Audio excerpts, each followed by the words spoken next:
The light fell differently on that wall. I saw at the moment I stepped into the room, a stark, blinding emptiness where the heart of the space used to beat. It wasn't just a painting gone.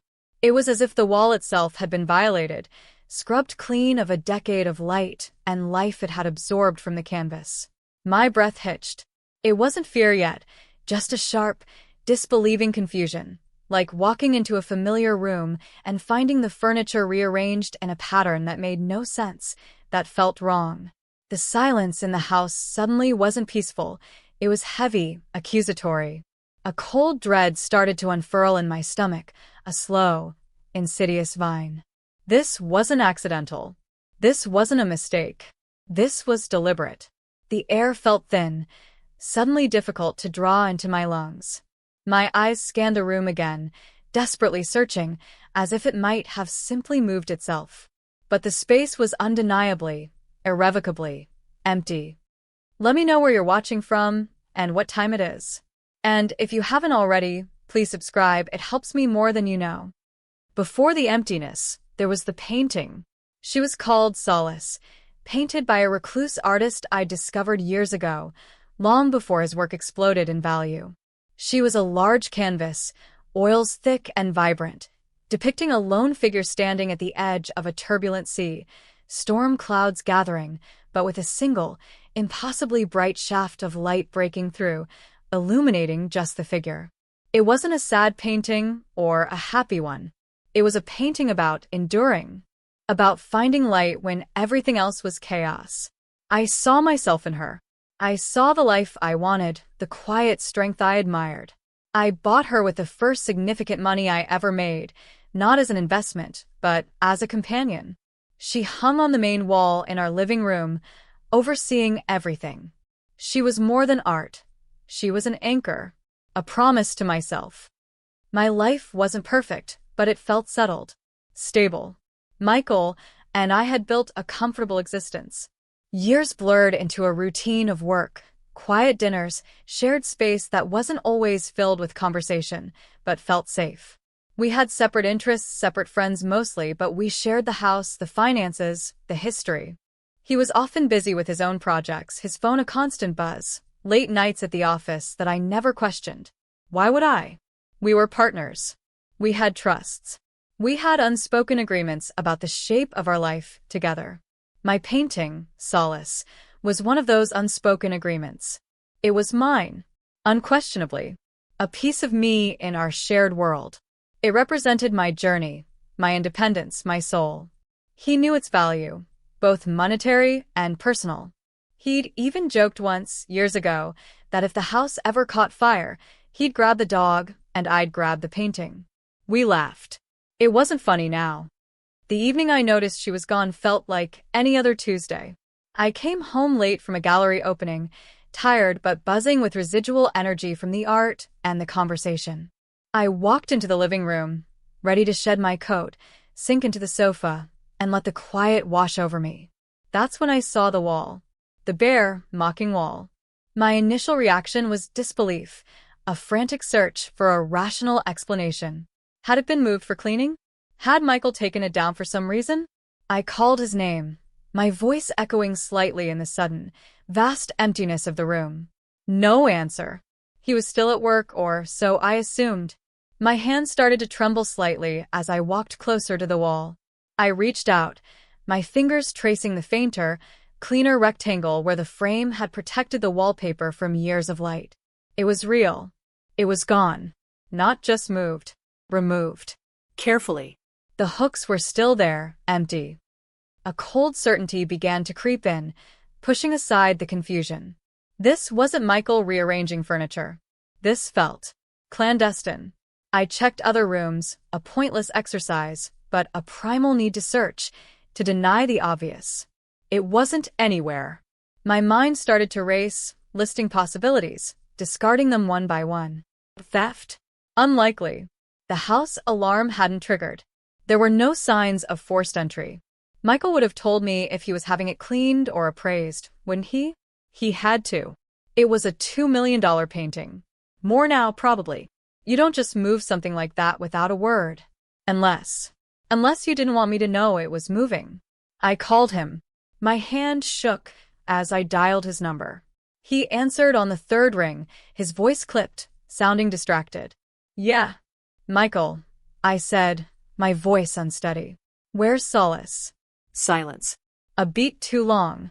The buzzing of the line filled the gap, a hollow sound that mirrored the one in my chest. Solace, he repeated, too casually, too slowly. My painting, I snapped, the cold dread solidifying into ice. The one in the living room. It's gone. Did you move it? Another pause. I could almost hear him calculating. Oh, that, he finally said, his tone shifting subtly, a forced lightness. Yeah, I had it taken down. For cleaning. It was looking a bit dusty. Cleaning. A $2 million painting, taken down for dusting without a word. Without asking me, its owner. Without even mentioning it beforehand. It felt like a lie, thin and transparent. Cleaning? I echoed, my voice rising. Michael, you don't just have Solace taken down for cleaning without telling me. Where is it? It's with the cleaner, he insisted, his voice hardening slightly now, losing the pretense of casualness.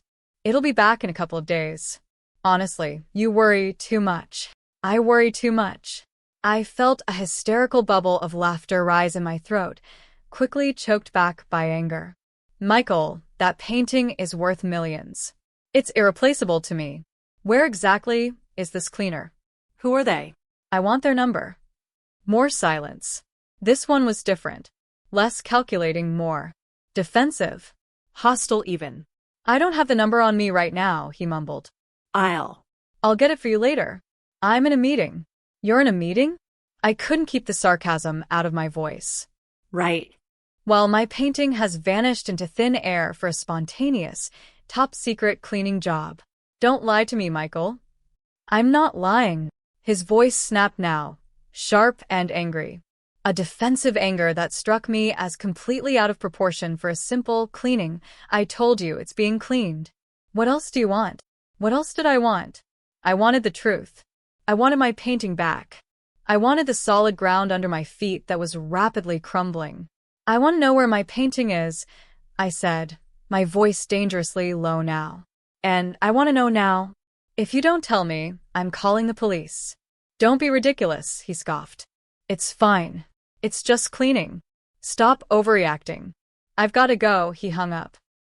The dial tone hummed in my ear, a sound of finality and dismissal. He had hung up on me, while I was asking about my missing painting. The ice in my stomach spread, chilling my entire body.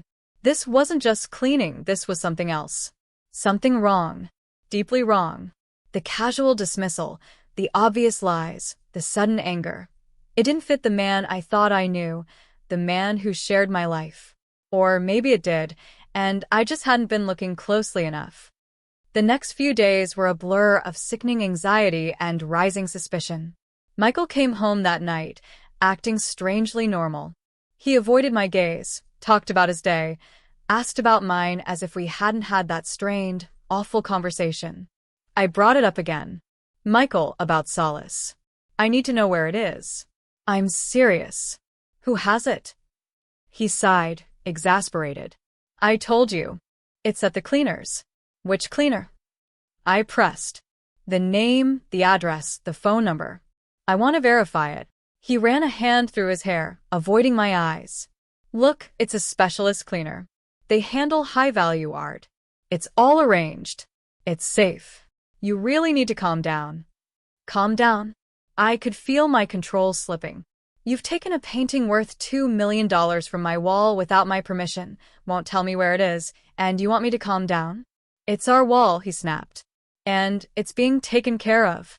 My painting, I corrected, my voice sharp. My property. Legali mine. Do you understand? Where is it? He finally looked at me, and his expression was cold, unfamiliar. It's out of the house, he said slowly, deliberately. For now. That's all you need to know. That's all I need to know? My voice was barely a whisper now, laced with disbelief. Michael, what is going on? He turned away, walking towards the stairs. Nothing is going on, he said over his shoulder. It's being cleaned. End of story.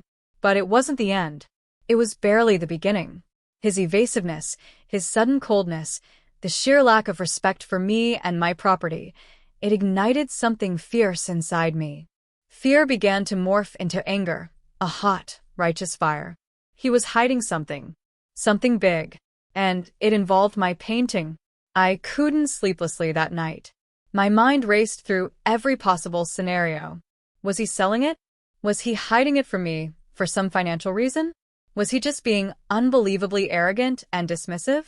The possibilities were endless and terrifying. I started to question everything.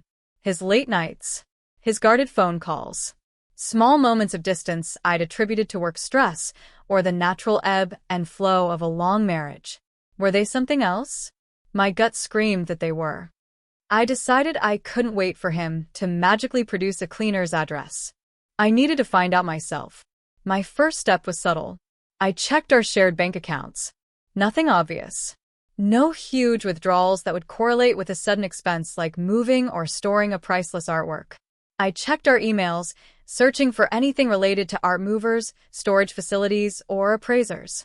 Nothing in the obvious places. He was careful. Or maybe he used different accounts, different emails. The thought twisted my stomach. Had he been planning something for a long time? I felt like a spy in my own home. Every conversation was strained, every glance loaded. He continued to act as if the painting was simply out for cleaning, growing increasingly annoyed when I pressed him. His patience wore thin quickly, revealing a layer of hostility I hadn't seen before. "Are you ever going to drop this?" he demanded one evening, slamming a door. "It's just a painting." Just a painting? His words hit me like a physical blow. "It's $2 million. It's my painting. It means something to me." "Well, maybe it means something to someone else now," he retorted, the mask slipping completely. He instantly looked like he regretted saying it, a flicker of panic in his eyes, quickly replaced by defiance. "Someone else?" I repeated, my voice barely above a whisper. The cold dread was back, sharp and crippling. Who else? What did he mean? Means something to someone else now. He turned away again, retreating. Forget I said that. I'm tired. I don't want to talk about this anymore. But I did. His slip of the tongue had confirmed my worst fears. The painting wasn't just gone. It had been given or sold to someone else. And his defensiveness hinted at who that someone might be. I hired a private investigator the next day. A discreet, professional firm specializing in domestic cases. I felt a strange mix of shame and determination walking into their sterile office. Laying out the situation felt surreal, explaining that my husband had taken my multi-million-dollar painting and wouldn't tell me where it was. The investigator, a woman named Sarah with sharp, kind eyes, listened patiently. She didn't look surprised. That somehow was the most chilling part. This happened. People did this. Husbands did this. Sarah started with the basics, tracking Michael's movements, looking into his recent contacts. It felt invasive but necessary. Necessary to reclaim what was mine. Necessary to understand the depth of the betrayal I now knew, with sickening certainty, was unfolding. The anxiety during this period was crushing. Every phone call from Sarah made my heart pound. Every delay, every dead end, felt like another layer of deceit. Michael remained distant, either ignoring my questions or snapping at me. Our home became a battleground of silent accusations and forced normalcy. Then came the call that shattered everything.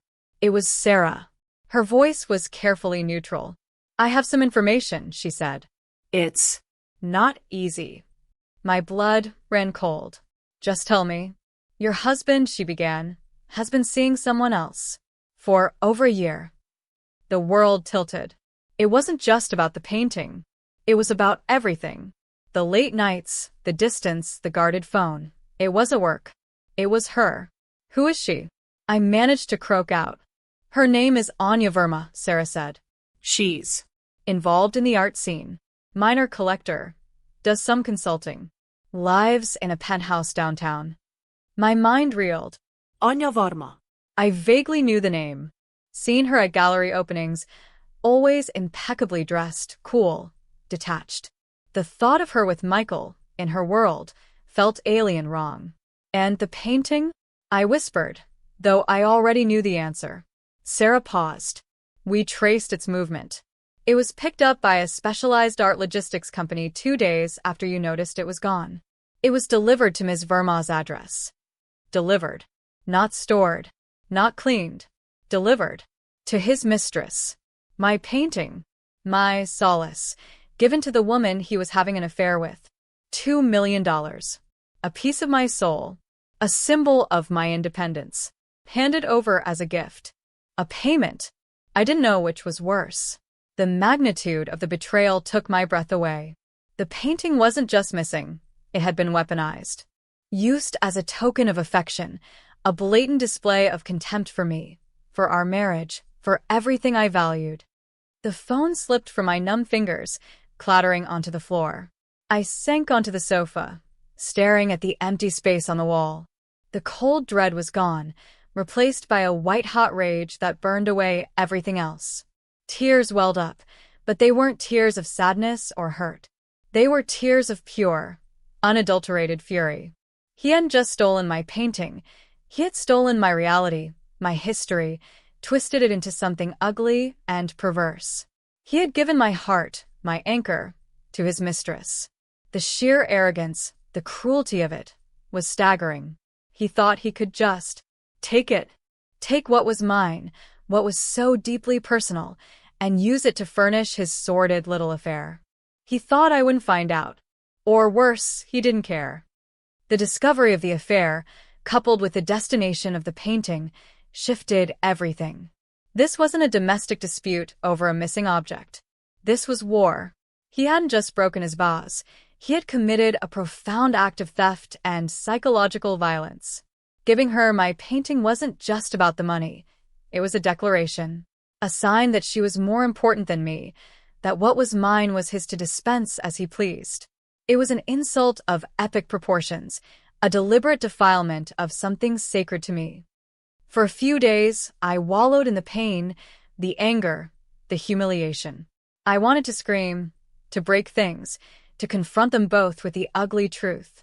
But Sarah's words echoed in my mind. Gather your evidence. Be smart. Don't let emotion lead the charge, she was right. They had blindsided me once. I wouldn't let it happen again. The raw emotion began to temper into a cold, hard resolve. I wouldn't just get the painting back. I would make them pay. For the painting, yes, but more importantly, for the betrayal, for the contempt, for the sheer audacity of their actions. I knew I needed a different kind of help now. Not just an investigator, but a lawyer, a shark. Someone who understood art law, marital law, and how to fight dirty while staying strictly within the lines. I found him through a contact in the art world, a notoriously sharp litigator known for his ruthless efficiency, a man who specialized in complex asset recovery and high-stakes divorce cases. His name was Mr. Henderson. He had a reputation for destroying opponents. Perfect. Meeting Mr. Henderson was like stepping into a different world. His office was minimalist, cold, efficient. He listened without interruption, his eyes scanning the documents I provided, proof of purchase for the painting, valuation reports, Sarah's detailed report tracing the painting to Anya Verma's address, evidence of Michael's financial transfers that might hint at support for Anya. When I finished, he leaned back in his chair, fingers steepled. "This is a strong case," he said, his voice low and gravelly. "He's committed civil theft, potentially criminal depending on intent, and clear marital misconduct that will impact divorce proceedings significantly. The painting is legally your separate property, acquired before or during the marriage with your own funds and clearly documented as such.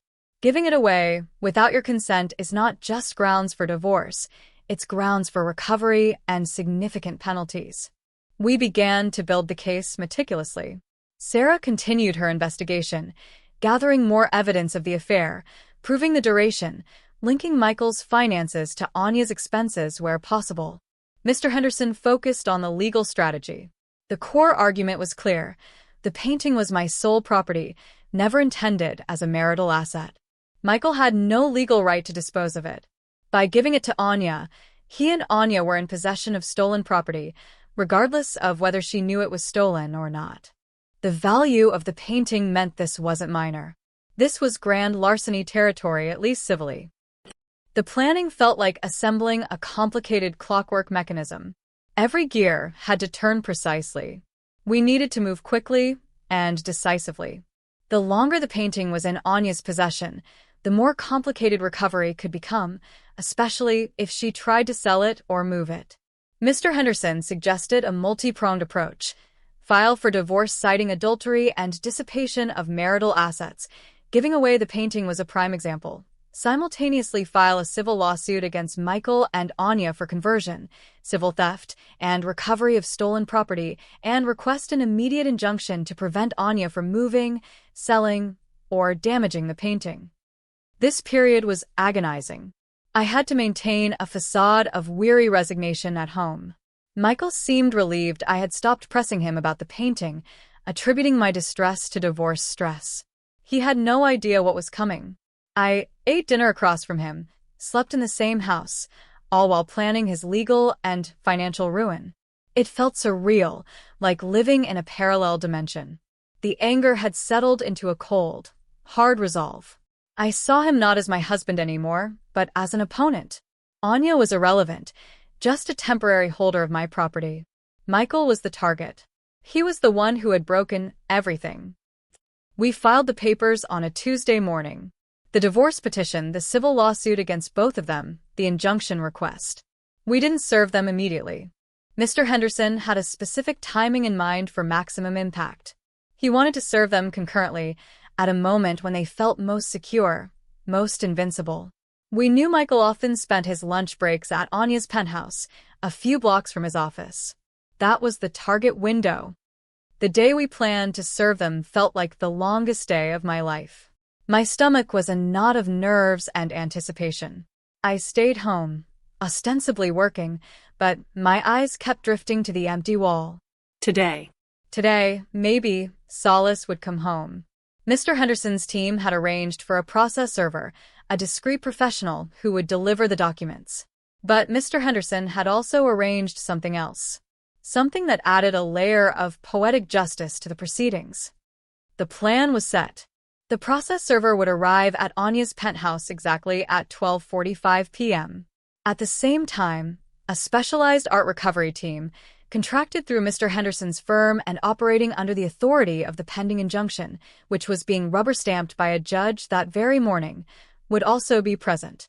They wouldn't just serve the lawsuit. They would recover the painting at the moment the suit was served. The element of surprise was key. We didn't want them to have a chance to hide the painting or coordinate their story. I waited by my phone, staring at the clock. 12:30 p.m. 12:35, 12:40. My heart was hammering against my ribs. This wasn't just about money or property anymore.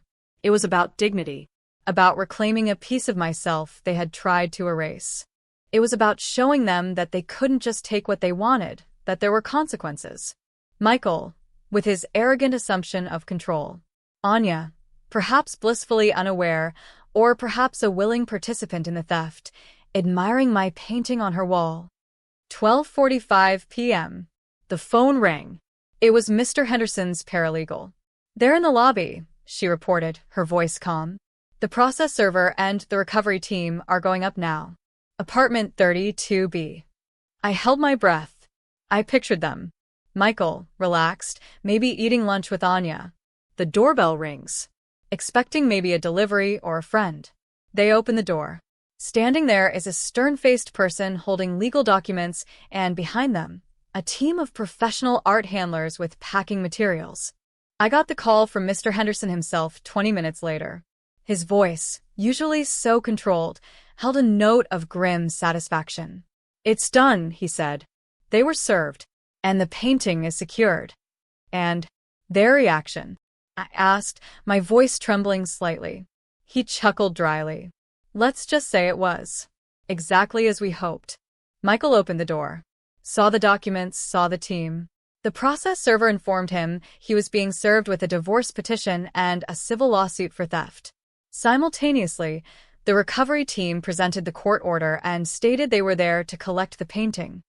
He paused, letting the moment hang in the air. Apparently, he continued, when they walked past Michael into the apartment and started to carefully pack Solace right off Anya's wall, Michael screamed. He screamed. Not just yelled. Screamed. Like an animal caught in a trap.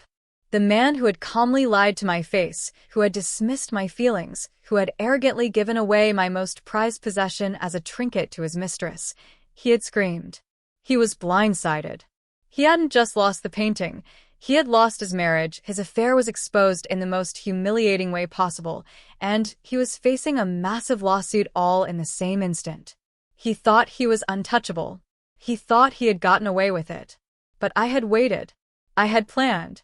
I had built my own storm, and it had just broken over their heads.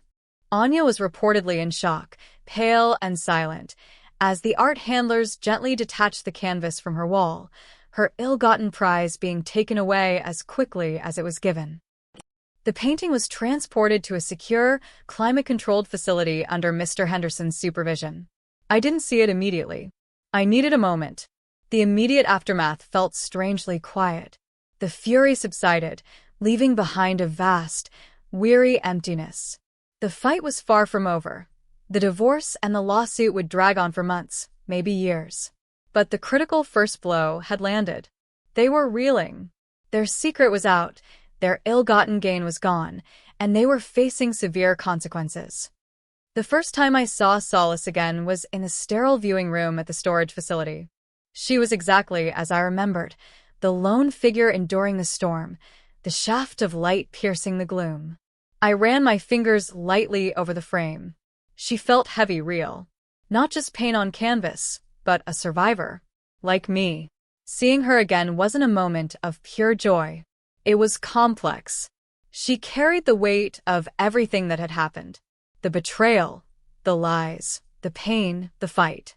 She was a reminder of how much I had lost, but also of what I had reclaimed. The legal battle unfolded as expected. Michael and Anya tried to fight back, claiming it was a gift, that I had somehow consented, fabricating stories. But Mr. Henderson had anticipated every move. The evidence was overwhelming. My documented ownership, his lack of legal right to give away separate property, the clear trail of the painting to Anya's apartment. The courts saw, through their flimsy defenses. The injunction was made permanent. The divorce proceeded, with the painting's value counted against Michael in the division of assets and his misconduct impacting spousal support. The civil suit against both of them remained, seeking not just the return of the painting, which we now had, but damages for its wrongful taking and the costs incurred in recovering it. It was expensive, draining, and emotionally taxing, but I had the resources, the legal team, and the unwavering determination born of deep injury. Michael, stripped of his arrogance, facing financial ruin and public humiliation among his peers because news of a high-profile art theft case involving an affair will get out, became desperate. He lashed out, tried to negotiate, tried to blame me for escalating things. He didn't seem to grasp that he had escalated at the moment he took my painting. The moment he betrayed everything. Anya faded into the background, her involvement exposed and costly. The painting had been a symbol of their illicit connection. Now it was the instrument of their downfall. Sitting alone in my living room now, the space on the wall is still empty. Solace is safe, waiting until the legal dust settles completely, waiting until the house feels like mine again, not ours, before she comes back home. The emptiness doesn't feel hostile anymore. It feels expectant, like a space waiting to be refilled, not just with the painting, but with a new life. I won the battle for the painting, yes. And I won the war for my dignity. But the cost was immense. A marriage destroyed, trust shattered, a piece of my life irrevocably marked by deceit. There is a quiet satisfaction, though. Cold, hard like stone. They thought they could take what was mine, hide it, use it, and I would be powerless. They underestimated me. They underestimated the depth of my connection to that painting, the fire they would ignite by trying to extinguish my light. They thought they could plot in the shadows, But they forgot that sometimes the darkness only makes the light you're fighting for shine brighter. Michael screamed. And in that sound, in the collapse of his carefully constructed lies, I found a strange, complicated kind of peace.